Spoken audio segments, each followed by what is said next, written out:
بڑی شدت سے اس کے مقابل آ کر اس کے دودھیا حنائی ہاتھوں کو تھام کر اس سے اپنی ساری فیلنگز شیئر کرنا چاہتا تھا، پر ابھی اسے صبر کرنا تھا۔ وہ آفریدی کو اس کے انجام تک پہنچا کر ہی اپنی نئی شادی شدہ زندگی کی بنیاد رکھنا چاہتا تھا۔ کافی دیر تک تصویریں دیکھنے کے بعد سیل فون اپنے سینے پہ رکھ کر وہ آنکھیں موند گیا تھا۔ آفریدی کو جب سے زرار کے بچ جانے کا پتہ چلا تھا تب سے وہ شدید غصے میں تھا۔ اس کا بس نہیں چل رہا تھا کہ ہاسپٹل پہنچ کر زرار کو قتل کر دے۔ وہ ایسا کر بھی جاتا کہ اثر و رسوخ تو اس کا بھی کچھ کم نہیں تھا، مگر لارڈ زرار ہمدانی کی پشت پناہی اسکاٹ لینڈ کے سفارتکار کی درخواست پر حکومت کر رہی تھی، اور اب اس کی تلاش میں جگہ جگہ چھاپے مارے جا رہے تھے۔ وہ رات گئے کوئٹہ کی طرف روانہ ہوا تھا، آدھا سفر ہی طے کیا تھا جب اچانک سے رینجرز کی جیپ نے اس کا راستہ روک لیا تھا، اور اب وہ اسے رکنے کا اشارہ کر رہے تھے، پر وہ گاڑی سے اتر کر تیزی سے جھکائی دیتا ہوا پہاڑی کی طرف بھاگا تھا۔ رک جاؤ ورنہ گولی چلا دیں گے۔ رینجرز کی گاڑی میں سے ایک سپاہی نے آواز لگائی پر وہ رکا نہیں، جس پر رینجرز کے ایک اہلکار نے اس کی ٹانگ کا نشانہ لے کر گولی چلا دی تھی۔ وہ دوڑتے دوڑتے اپنا توازن برقرار نہ رکھ سکا اور منہ کے بل گرا تھا۔ تم زیر حراست ہو، اسے گرفتار کر لیا گیا تھا۔ آصف خانہ اور رضوی صاحب دونوں ہی پولیس کے ساتھ بھاگ دوڑ میں لگے ہوئے تھے۔ ابھی وہ تھانے سے ہو کر ہاسپٹل پہنچے ہی تھے کہ رضوی صاحب کے فون پہ آفریدی کی گرفتاری کی اطلاع آ گئی تھی۔ لارڈ زرار ہمدانی باہر کی نیشنلٹی رکھنے والا ایک بلینئر نواب تھا، جس کا اثر و رسوخ اسکاٹ لینڈ کی پارلیمنٹ تک میں موجود تھا۔ تو یہ کیسے ممکن تھا کہ اس کی شکایت پر حکومت پاکستان ایکشن نہ لیتی؟ آفریدی کی تلاش میں جگہ جگہ چھاپے مارے جا رہے تھے، اور بالآخر وہ کوئٹہ کی طرف نقل مکانی کرتا ہوا گرفتار ہو چکا تھا۔ وہ دونوں حضرات خدا کا شکر ادا کرتے ہوئے زرار کے پرائیویٹ روم میں داخل ہوئے اور اسے آفریدی کی گرفتاری کی خوشخبری سنائی۔ میں اس سے ملنا چاہتا ہوں، زرار سنجیدگی سے بولا۔ زرار، تم ابھی زخمی ہو، تمہارے ٹانکے کچے ہیں، ڈاکٹر باہر جانے کی اجازت نہیں دے گا۔ آصف خانہ نے اسے سمجھانے کی کوشش کی۔ مرد ہوں، اور ایک خوددار غیور مرد اپنی عورت پر بری نگاہ رکھنے والے کو اتنی آسانی سے نہیں چھوڑ سکتا۔ یہ زخم، اس نے اپنے سینے اور کندھے پہ بندھی پٹیوں کی طرف اشارہ کیا، یہ مجھے اس آفریدی کو سبق سکھانے سے نہیں روک سکتے۔ زرار، آصف خانہ نے تنبیہی نگاہوں سے اسے گھورا، وہ گرفتار ہو چکا ہے۔ میں نہیں چاہتا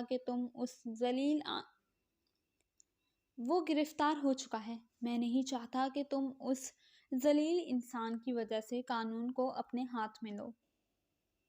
آپ گاڑی نکلوائیں۔ وہ ہاتھ سے ڈرپ نکال کر ایک طرف ڈال کر کھڑا ہو گیا تھا۔ میری شرٹ؟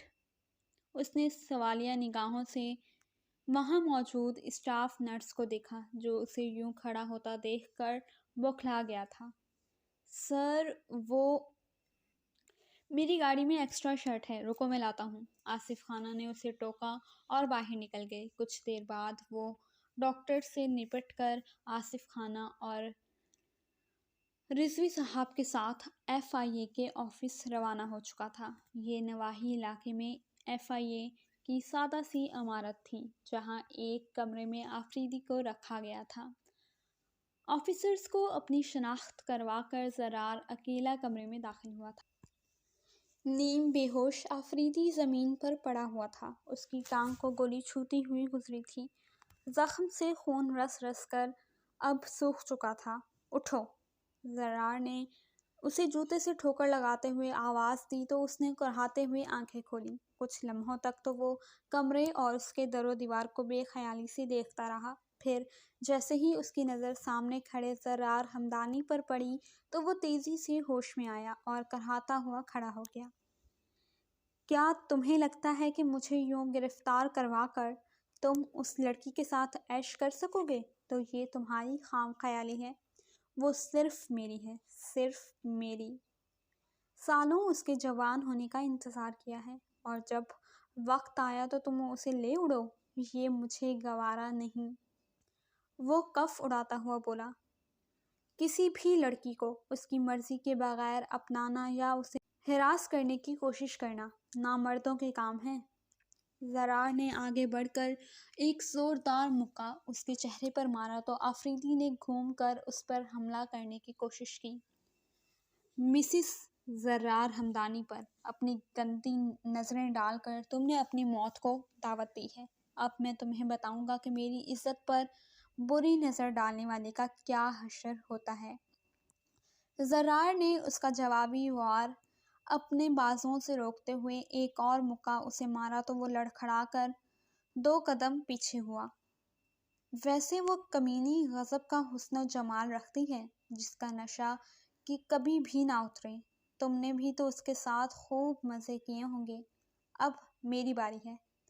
وہ بات کر رہا تھا جب قہر برساتا لارڈ زرار ہمدانی اس پر ٹوٹ پڑا تھا۔ شور شرابے کی آواز سن کر آفیسرز اور آصف خانہ رضوی صاحب بھاگتے ہوئے اندر کمرے میں داخل ہوئے تھے۔ بڑی مشکل سے لہو لہان آفریدی کو زرار کی گرفت سے چھڑایا گیا تھا۔ خود زرار کے ٹانکے ادھڑ گئے تھے اور اس کے زخموں سے خون رسنا شروع ہو گیا تھا۔ زرار، تم اس کے گندے خون سے اپنے ہاتھ خراب مت کرو، ہم اسے جرگے میں پیش کریں گے۔ یہ قاتل ہے باسط کا، مجرم ہے میری بیٹی کا، اسے سزا ضرور ملے گی۔ رضوی صاحب نے بڑی مشکل سے بھپرے ہوئے زرار کو قابو کیا تھا۔ آفریدی کے گرفتار ہونے کی خبر دونوں قبیلوں میں جنگل کی آگ کی طرح پھیلی تھی۔ اسے جرگے سے پہلے اسپیشل برانچ کے حوالے کر دیا گیا تھا جہاں سارے ثبوت، سارے گواہ تیار کر لیے جائیں۔ اسے چھڑانے کے لیے اس کے بھائی بھاوج سارے قبیلے والے زور لگا رہے تھے پر کوئی سنوائی نہ تھی۔ شندانہ بیگم آج رضوی صاحب کے سامنے آفریدی کو پولیس کسٹڈی سے چھڑانے کے لیے سفارش کرنے آئی تھیں۔ معذرت چاہتا ہوں پر میں تمہاری یہ خواہش پوری نہیں کر سکتا۔ رضوی صاحب نے سامنے بیٹھی شندانہ کو انکار کیا۔ آپ میرے بڑے بھائی ہیں، آپ ایسے کیسے مجھے اپنے در سے مایوس لوٹا سکتے ہیں؟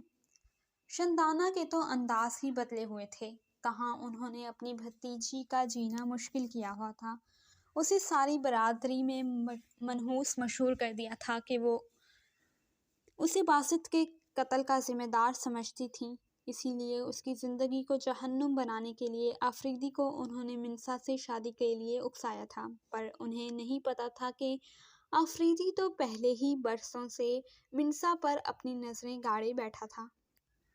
شندانہ، رضوی صاحب نے بے چارگی سے انہیں دیکھا جنہیں انہوں نے ہمیشہ چھوٹی بہن سمجھ کر پیار دیا تھا۔ وہ تو کبھی سگے سوتیلے رشتے کے چکر میں نہیں پڑے تھے، مگر شندانہ نے رشتوں میں سوتیلے پن کا زہر گھول کر رکھ دیا تھا۔ شندانہ، مورے جو کافی دیر سے خاموش بیٹھیں اپنی بیٹی کو بولتے ہوئے سن رہی تھیں، بول اٹھیں۔ اس گھر کے داماد پر قاتلانہ حملہ کرنے والے کو اگر چھوڑ بھی دوں تو اپنے نواسے کو قتل کرنے والے کو کیسے معاف کروں؟ بولو، جواب دو۔ ان کی سرد آواز اور بات سن کر شندانہ کو شدید قسم کا شوق لگا تھا۔ یہ آپ کیا کہہ رہی ہیں؟ اتنا بڑا الزام؟ مورے؟ شندانہ کے حلق سے بمشکل آواز نکلی تھی۔ مورے ٹھیک کہہ رہی ہیں۔ باسط کو آفریدی نے ہی قتل کیا تھا، وہ اس بات کا اعتراف زرار اور میرے سامنے کر چکا ہے۔ منسا اس قتل کی چشمدید گواہ ہے۔ رضوی صاحب آہستگی سے انہیں ساری تفصیل بتاتے چلے جا رہے تھے۔ ان کی بات سنتے ہوئے شندانہ کی آنکھوں سے آنسو بہتے چلے جا رہے تھے۔ یہ وہ کیا کر بیٹھی تھیں؟ اپنے ہی لختے جگر کے قاتل کو دودھ پلاتی رہیں۔ انتقام کی آگ میں اتنی اندھی ہو گئیں کہ یہ بھی نہ سوچا کہ منسا ان کے بیٹے کی محبت تھی۔ وہ شاکڈ سی بیٹھی تھیں۔ یہ انکشاف ان کو اندر سے ہلا گیا تھا۔ تم ہماری بہن ہو شندانہ، اور باسط ہمارا بیٹا تھا۔ اس کے قاتل کو یوں آزادی سے نہیں چھوڑا جا سکتا۔ ابھی تو وہ پولیس کسٹڈی میں ہے، لیکن جلد ہم جرگہ بلانے والے ہیں۔ رضوی صاحب نے کہا تو وہ چند پل خاموشی سے انہیں دیکھتی رہیں، پھر اس بات میں سر ہلاتی ہوئی تھکے ہارے قدموں سے باہر واپسی کے لیے نکل گئیں۔ اسکاٹ لینڈ آئے ہوئے ان لوگوں کو 1 ہفتہ ہونے والا تھا۔ ارحم، احراز، فرینہ تینوں اپنے اپنے ہاسٹل جا چکے تھے۔ وہ پورا دن اس بڑے سے محل نما مینشن میں اکیلی ادھر سے ادھر پھر کر زرار کی لائبریری میں کتابیں الٹ پلٹ کر وقت گزار رہی تھی۔ جب سے وہ واپس آئی تھی اس پر ایک عجیب سی کیفیت طاری تھی۔ اسے زرار یاد آ رہا تھا، اس کی مہک، اس کی باتیں، اس کا گمبھیر لہجہ۔ وہ اسے مس کر رہی تھی، اس کی طبیعت جاننے کے لیے بے قرار تھی، اسے ایک نظر دیکھنا چاہتی تھی، پر اس نے ابھی تک منسا سے کوئی رابطہ نہیں کیا تھا۔ عاتقہ اسے اپنے حساب سے ٹھیک ٹھاک ٹائم دینے کی کوشش کر رہی تھی، ان سے ہی اسے زرار کی خیریت پتہ چلتی رہتی تھی۔ شام کا وقت تھا، وہ روز کی طرح آج بھی موبائل فون ہاتھ میں لیے خاموشی سے صوفے پر بیٹھی ہوئی تھی۔ اسے زرار کی کال کا انتظار تھا۔ جب سے وہ اسکاٹ لینڈ آئی تھی، اس گزرے ہفتے میں ایک بار بھی زرار نے اسے فون نہیں کیا تھا، اور خود سے اسے فون کرنے میں اس کی حیا آڑے آ رہی تھی۔ بہت دیر سوچ بچار کے بعد اس نے ہمت کر کے زرار سے بات کرنے کا ارادہ کر کے کپ کپاتے ہوئے ہاتھوں سے اپنا فون کھول کے زرار کا نمبر ملایا۔ بیل جا رہی تھی، کچھ بیلز کے بعد فون میسج پر چلا گیا تھا۔ وہ فون بند کر کے زرار کی کال بیک کرنے کا انتظار کرنے لگی، شاید وہ بزی ہو اور اس کی مسڈ کال دیکھ کر کال بیک کرے۔ گھڑی کی سوئیاں ٹک ٹک کرتی آگے بڑھ رہی تھیں۔ دیکھتے ہی دیکھتے 20 منٹ گزر چکے تھے، پر زرار نے کال بیک نہیں کی تھی۔ کیا پتا انہیں میری مسڈ کال کا نوٹیفیکیشن ہی نہ ملا ہو، منسا نے خود کو تسلی دی۔ پھر کچھ دیر اور ٹھہر کر دوبارہ کال ملائی، پر اس بار تیسری ہی بیل پر اس کا فون کاٹ دیا گیا تھا۔ وہ شاکڈ سی ہاتھ میں پکڑے فون کو دیکھے چلی جا رہی تھی۔ کیا وہ اسے اگنور کر رہا تھا، بات نہیں کرنا چاہتا تھا؟ وہ اس کی وجہ سے زخمی ہوا تھا، موت کی سرحدوں کو چھو کر آیا تھا۔ شاید وہ اپنی تکلیف کا سبب اسے سمجھتا ہو، شاید نہیں، یقیناً وہ اس سے شادی کر کے پچھتا رہا تھا، ورنہ ایک بار تو کال پر بات ضرور ہوتی۔ منسا کی آنکھوں میں نمی اترنے لگی تھی۔ وہ خاموشی سے اٹھی اور اوپر اپنے کمرے میں چلی آئی۔ مجھے آپ سے کوئی بات نہیں کرنی، میں خفا ہوں آپ سے، کمرے میں آ کر بستر پر بیٹھتے ہوئے سائیڈ پر رکھی زرار کی تصویر اٹھا کر وہ نم روٹھے لہجے میں بڑبڑائی تھی۔ جی تو ریڈرز، کیسا لگا آپ کو مہکتا عشق کا یہ پارٹ، اور آپ کو کیا لگتا ہے کہ زرار اب کیا کرنے والا ہے منسا کے ساتھ، اور کیا منسا زرار کو منا لے گی؟ یہ سب جاننے کے لیے آپ کو پڑھنا پڑے گی نیکسٹ ایپیسوڈ، جو کہ آپ کو ملے گی 20K ویوز کے بعد۔ تو جلدی سے جو ہے اس ایپیسوڈ پہ اچھا سا رسپانس دیجیے، 20K ویوز پورے کیجیے، تاکہ میں نیکسٹ ایپیسوڈ آپ کے لیے جلدی سے لے کر حاضر ہو جاؤں۔ چلیں جناب، اب اجازت دیجیے، اور آپ لوگ اس قسط کو انجوائے کیجیے، دوستوں کے ساتھ شیئر کیجیے، چینل کو سبسکرائب کیجیے، اور میں جو ہے نیکسٹ ایپیسوڈ کی تیاری کرتی ہوں، لیکن ملے گی تو آپ کو 20K ویوز کے بعد ہی۔ اب اجازت دیں، خوش رہیں، خوشیاں بانٹیں، اللہ نگہبان۔ السلام علیکم، کیسے ہیں سب ریڈرز؟ آج سوچا آپ کے ساتھ تھوڑی سی مہکتا عشق کے اوپر بات کر لیں، اور یہ بہت اہم بات ہے جو مجھے آپ سے کرنی ہے۔ میں ہوں سیما شاہد، ایک رائٹر ہوں اور کلاسک کی کو اونر ہوں۔ مہکتا عشق ایک بہت ہی خوبصورت کہانی ہے، ایک لو سٹوری ہے جو افسانوی انداز میں لکھی گئی ہے، جس طرح سے ڈائجسٹوں میں کہانی لکھی جاتی ہے۔ جب میرا ڈائجسٹ میں ناول شروع ہوا تھا ہم ہار گئے جانا، تو اس وقت لوگوں نے کہا تھا کہ آپ ایسا جو ہے فیس بک پہ کیوں نہیں دیتی یا کسی اور میڈیم پہ کیوں نہیں دیتی۔ تو یوں کافی عرصے سے یہ کہانی ذہن میں تھی اور پھر یہ کہانی جو ہے آپ لوگوں کے لیے پیش کی گئی۔ میں لمبے ناول نہیں لکھتی، آپ لوگ جانتے ہیں، زیادہ سے زیادہ 20، بہت زیادہ ہوا تو 25 قسط۔ یہ ناول 45 اقساط سے اوپر جا چکا ہے اور اس کی آخری قسط اتنی لمبی ہے کہ آپ یوں سمجھ لیجئے کہ 7-8 قسطوں کو ملائیں گے تو ایک آخری قسط بنتی ہے، اتنی لمبی ہے اس کی آخری قسط۔ لیکن میں تھوڑا پریشان ہوں، میرا دل نہیں ہے کہ میں اس کو دوں۔ میں نے روک دیا اس کو۔ میں نے اس کو کیوں روکا ہے؟ دیکھیں، ایک ہوتی ہے مینٹل پریشانی کہ انسان کے اوپر مینٹل پریشر پڑتا ہے۔ آپ سب کے لیے سوچتے ہیں، ہم ای بکس لے کے آئے، رائٹرز کا سوچا، ایڈیٹرز کا سوچا، اور اس کا بینیفٹ رائٹرز ایڈیٹر صرف کلاسک کو نہیں ہوا، سارے رائٹرز ایڈیٹرز کو ہوا، جتنے بھی آن لائن ہیں سب کو فائدہ ہوا۔ سب نے اپنی بیس پہ کام شروع کیا جو کلاسک چاہتا تھا۔ پھر ہم ڈیجیٹل لائبریری لے کے آئے کہ آپ ماہانہ سبسکرپشن دے کے وہاں پہ کام کر لیا، وہاں پہ جو ہے پڑھیں آپ، جس طرح سے دوسرے ممالک میں ہوتا ہے۔ وہاں پہ بھی شکایت تھی، ہم ای بک افورڈ نہیں کر سکتے، ہم لائبریری افورڈ نہیں کر سکتے۔ تو ایسا کون سا میڈیم ہو جو کم سے کم صرف آپ ایک وائی فائی تو یوز کر سکتے ہیں نا کہ وہاں پہ آپ پڑھ لیں۔ تو ہم یہ چینل کا آئیڈیا لے کے آئے، لیکن مجھے انتہائی افسوس ہے، انتہائی دکھ ہے، میں ذہنی طور پہ بہت دکھی ہوں اس بات کو دیکھ کر کہ، اور یہ میں نے پاکستانی، معاف کیجیے گا لیکن سوشل میڈیا سے سیکھا کہ یہاں پہ لوگوں کے دلوں میں نا گندگی بھری ہوئی، غلاظت بھری ہوئی ہے۔ معذرت میرے الفاظ کے لیے۔ یہاں پہ لوگ آپ کو سراہتے کم ہیں، آپ کے اچھے کام کو سراہتے کم ہیں، اور آپ کو نقصان پہنچانے کی کوششیں بہت زیادہ کرتے ہیں۔ ای بکس کا آؤٹ کرنا، پھر یہ کہنا کہ جی ہم تو ریڈرز کو دے رہے ہیں، ہم تو نیک کام کر رہے ہیں، اور بھی بہت کچھ بہت کچھ۔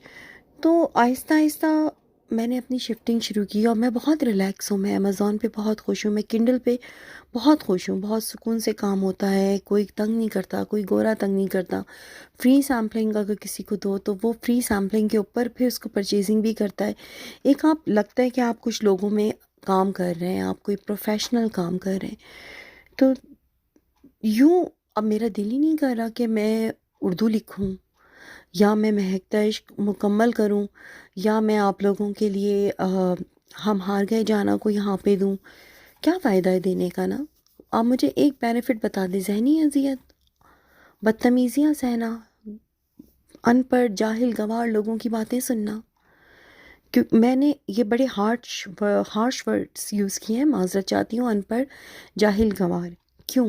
کیونکہ میرے نزدیک ہر وہ انسان ان پڑھ ہے، ہر وہ انسان جاہل ہے، ہر وہ انسان گوار ہے، چاہے وہ کتنا ہی ہائی ڈگریز لیے ہوئے کیوں نہ ہو، جس کے اندر اخلاقیات نہ ہو، جس کے اندر یہ احساس نہ ہو کہ دوسرے کی محنت اس کے لیے کتنی اہم ہوتی ہے۔ تو اب کیا کروں میں؟ مجھے یوٹیوب ٹیم پریشرائز کر رہی ہے کہ جی ریڈرز پریشان ہیں، ان کے لیے مہکتا عشق کسی طرح مکمل کر دیں۔ آپ مجھے بتائیں مجھے کیا فائدہ ہوگا مکمل کرنے کا؟ آپ لوگ پڑھیں گے، پڑھنے کے بعد کیا ہوگا؟ مختلف جگہوں پہ اسکرین شاٹ لے لینا، یہ کر لینا، وہ کر لینا۔ میرے ہی کام سے جو ہے اور کلاسک کے ہی کام سے کچھ لوگوں کی روٹیاں چل رہی ہیں۔ معاف کیجیے گا یہ بھی ایک ہارش ورڈ ہے، لیکن یہ ہو رہا ہے کہ لوگ آپ لوگوں کو فری میں نہیں دیتے، آن لائن ریڈنگ پہ بلاتے ہیں۔ کیوں؟ ان کی ویب سائٹ پہ ان کی ارننگ ہوتی ہے۔ تو بہرحال آن لائن ریڈنگ پہ دے دیا جاتا ہے، اور وہاں پہ آپ لوگ جاتے ہیں ہمارے کام کو اسکرین شاٹس لے کے، آپ لوگوں کو لگتا ہے فری میں پڑھ رہے ہیں۔ آپ گوگل ڈرائیو کی اپنی ایکسیس دیتے ہیں، آپ لوگوں کو اپنی سیفٹی اور سیکیورٹی کا خیال نہیں ہوتا، اور گوگل ڈرائیو ایکسیس دے کے آن لائن ریڈنگ پہ بھی تو آپ کا انٹرنیٹ اور ڈیٹا جا رہا ہے نا، لیکن جو ہے آپ وہاں جا کے اپنی سیفٹی اور سیکیورٹی کو خطرے میں ڈالتے ہیں، اور وہاں پہ اس بندے کے یا جو بھی اس طرح کے کام کر رہے ہیں آپ ان کو آپ پیسے کما رہے ہیں، وہ ہمارے کاموں سے حرام کی کھا رہا ہے، پیسے کما رہا ہے، خود تو جہنم میں جائے گا ہی جائے گا، لیکن جو چور کا، جو غلط کام کا ساتھ دیتا ہے اس کا کیا حشر ہوگا؟ کبھی نام کے مسلمان ہیں ہم سب، یا ہمیں یہ پتہ نہیں ہے؟ کبھی سوچئے گا اس کے اوپر۔ آپ لوگوں کی خاطر یوٹیوب چینل سٹارٹ کیا کہ چلو صرف آپ کا انٹرنیٹ جائے گا، آپ کو خرچ نہیں کرنا پڑے گا، آپ پڑھ لیں گے۔ کیا کریں اس سے زیادہ آپ کی خاطر؟ ڈیلوژنل لو دے دیا ہم لوگوں نے، ہم سمرین شاہ ہیں، میں ہوں، آہستہ آہستہ پوری ٹیم کنورٹ ہو رہی ہے کہ ٹھیک ہے بھائی، ہم اپنے آپ کو وہاں لے کے جائیں جہاں رسپیکٹ بھی ہو، عزت بھی ہو، اور رسپیکٹ سے پڑھنے والے بھی ہوں. تو اب آپ کے اوپر ہے. اگر آپ چاہتے ہیں کہ میں مہک دشت کمپلیٹ کروں تو تھوڑا سا تو خدا کے لیے اپنے ایک لمحے کو دل کو ٹٹونے کہ کیا یہ سب درست ہو رہا ہے. کیا ایسا ہونا چاہیے کسی بھی رائٹر کے ساتھ؟ صرف میری ہی بات نہیں ہے، کسی بھی رائٹر کے ساتھ، چاہے وہ کلاسک کی ہوں چاہے وہ کلاسک کی نہ ہو، کسی کے ساتھ بھی کیا ایسا ہونا چاہیے؟ نہیں نا. کیا آپ خدا نہ کرے کوئی آپ کے ساتھ اس طرح کرے، آپ کو کیسا لگے گا؟ ایک لمحے کو تو سوچئے. تو بہرحال یہ ایک قسط، آخری قسط کا ایک چھوٹا سا پارٹ میں آپ کے لیے دے رہی ہوں رمشا خان اور سمرین شاہ کی بہت زیادہ فرمائش پر. اس کو دیکھیے، اگر آپ کو اچھا لگتا ہے تو کم سے کم بھی میرے خیال سے کہ جتنی میری پوسٹ ریچ تو خیر میری 60-70 کے کی ہوتی ہے، لیکن اس کے 15 سے 20 ہزار ویوز ہوں گے، اتنے ہی لائکس اور کمنٹس ہوں گے، تو اس کے بعد میں سوچوں گی کہ مجھے آخری قسط دینی ہے یا نہیں دینی. کیا آپ لوگ واقعی مجھے سپورٹ کر رہے ہیں یا نہیں کر رہے؟ فیس بک پہ پوسٹ لگائیے. اگر آپ ایڈیٹر ہیں، ویڈیو بنانے کا شوق رکھتے ہیں، ٹک ٹاک کا، تو رمشا خان سے کانٹیکٹ کیجئے، مہک دشت کے سینس لیجئے، اس کو پروموٹ کیجئے، اور جو ہے میری اس ویڈیو کے اوپر مجھے سپورٹ دیجئے، تاکہ میرا بھی تو موڈ بنے نا. میں نے کتنے ناول دیے ہیں، میں اگر خود بھی سوچوں، اور میں نے سارے ریٹن دیے ہیں، سارے ریٹن، آن لائن ریڈنگ بھی نہیں دی، سارے ریٹن دیے. تم ہی تم نیکسٹ ڈیسٹینیشن، گل، قوت پرواز، عقاب، جذبہ جنون، اور محبت خواب سرابسی، سانسوں کی مالا پہ. مجھے خود نام یاد نہیں ہے. میں نے اتنا کام کیا ہے. اتنا کام کرنا، اتنا لکھنا آسان نہیں ہوتا اتنے کم ٹائم پیریڈ میں، مگر میں نے کیا ہے. اس کس لیے کیا؟ آپ ریڈرز کے لیے کیا نا. اگر آپ میری ای بکس کاؤنٹ کرنا چاہیں تو ای بکس میری کتنی ہے؟ صرف 2. صرف 2. اس پہ یہ سب افسوس ہوتا ہے، مجھے بہت افسوس ہوتا ہے. اب سب کھیل آپ لوگوں کے ہاتھ میں ہے کہ اگر آپ چاہتے ہیں کہ میرا مائنڈ دوبارہ اردو رائٹنگ کی طرف آئے، میں بلیک ورلڈ کو مکمل کروں، میں مہک دشت آپ لوگوں کو مکمل دوں، میں ہم ہار گئے جانا آپ لوگوں کو دوں، اور اس کے علاوہ ایک اور بہت خوبصورت ناول آدھے سے زیادہ میرا لکھا پڑا ہے، جو بہت ہی اگلے لیول کا ہے، جو میں نے رمشا خان کی فرمائش پہ لکھا ہے، وہ آپ لوگوں کو دوں. کیونکہ میں نے سب بنڈل اپ کر کے اب انگلش میں لکھنا شروع کر دیا ہے. میرے پروجیکٹس وہاں آ رہے ہیں، اور الحمدللہ 3000 سے زائد ویوز ہو چکے ہیں وہاں پہ کنڈل پہ ابھی تک میری کتابوں کے. اور سمرین شاہ کے بھی وہاں پہ اب پروجیکٹس آ رہے ہیں. وہاں پہ سائرہ ناز کا پروجیکٹ آپ کو دکھنے والا ہے، فریال خان کا پروجیکٹ. تو ہماری تو ٹرانزیشن ہو رہی ہے. اب آپ کے اوپر ہے. میں نے اس وقت یہ سارا مقدمہ آپ کے سامنے پیش کر دیا ہے. میں نے آپ کو بتا دیا کہ میرا موڈ بنوائے ہیں آپ لوگ. مجھے اس ویڈیوز پہ میکسیمم 20,000 ویوز چاہیے، اتنے ہی لائک چاہیے، اور اتنے ہی کمنٹ چاہیے. اور مہک دشت کی، اگر آپ چاہتے ہیں کہ میں مہک دشت کو مکمل کروں، کس طرح لانے، کیسے کرنا، یہ آپ کے اوپر ہے. میں نے آپ سے کہا نا، پوسٹیں لگائیں، مختلف گروپس میں پوسٹ لگائیں. جب چوری کے لیے، لنکس مانگنے کے لیے آپ لوگ مختلف گروپس میں جا سکتے ہیں، تو ایک رائٹر کو سپورٹ کرنے کے لیے بھی جا سکتے ہیں. چلیں، انتظار رہے گا کہ آپ لوگ کس طرح سے مجھے سپورٹ کرتے ہیں. اللہ حافظ.